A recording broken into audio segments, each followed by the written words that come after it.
Habang nagaantay sa labas guys, shoot muna. Matagal kasi dumating yung driver namin dyan sa araw na yan. Kaya yan, slow motion muna kami dyan. While waiting, kasi nasa daan pa yung aming maniho para sunduin kami pa uwi.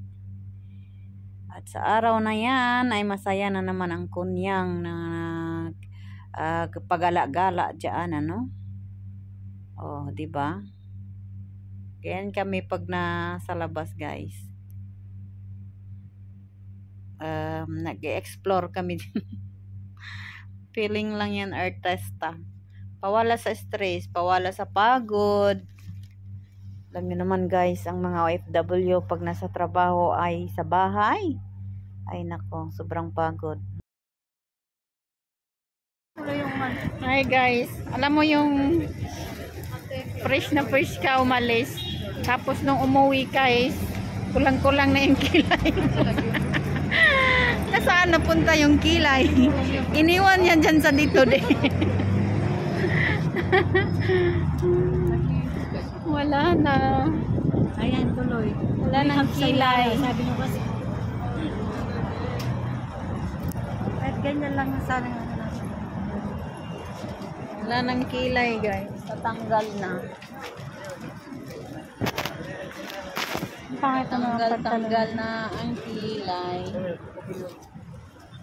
Nasubrahan ka shopping kaya naiwan na yung kilay na iba. Yung umalis ka ng bahay, nabuo pa yung kilay mo, tapos yung pauwi ka na, ganyan na, kalahati na lang.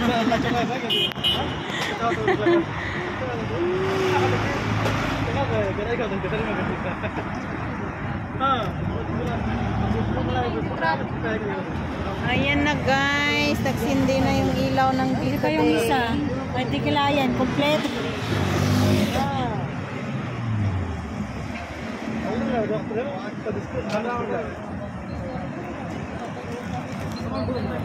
Gusto nyong mag-shopping, dito lang kayo sa dito day. Mura lang. Affordable. Hi guys. Dito di kada Karama.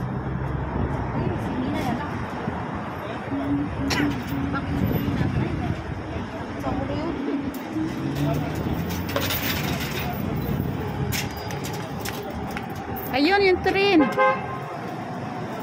Oh, nabidyohan ko ba eh. Maya-maya pala may dumaraan.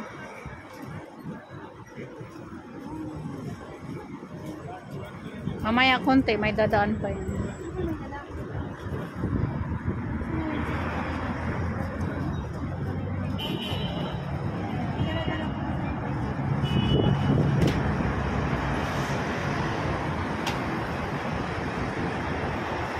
Sakay kaya tayo sa ganyang bus? Oo.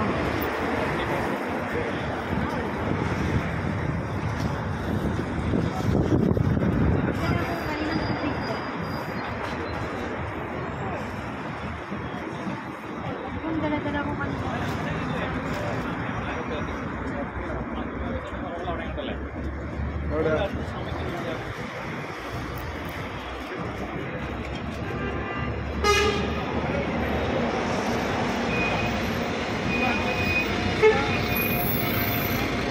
Daming tao.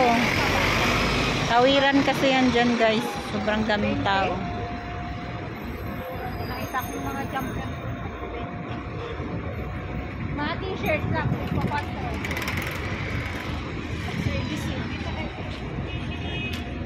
Wala.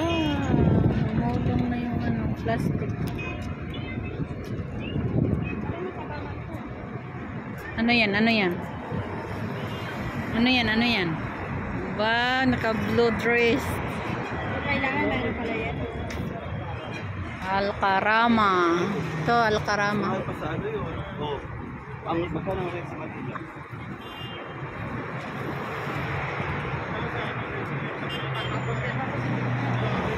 Al-Karama.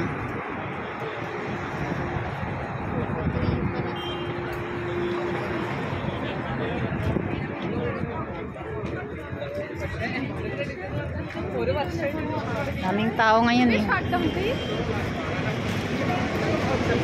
Ano yung mga binili mo? Ha? Mashallah. Hindi mo binili si ano? Nag-iipon na siya guys. Nagbe-bente. May anak ka pala. Tapos may dress ng pang-baby. Ito may headset. Ito may sabon. Ito maganda siya. Ito may jacket.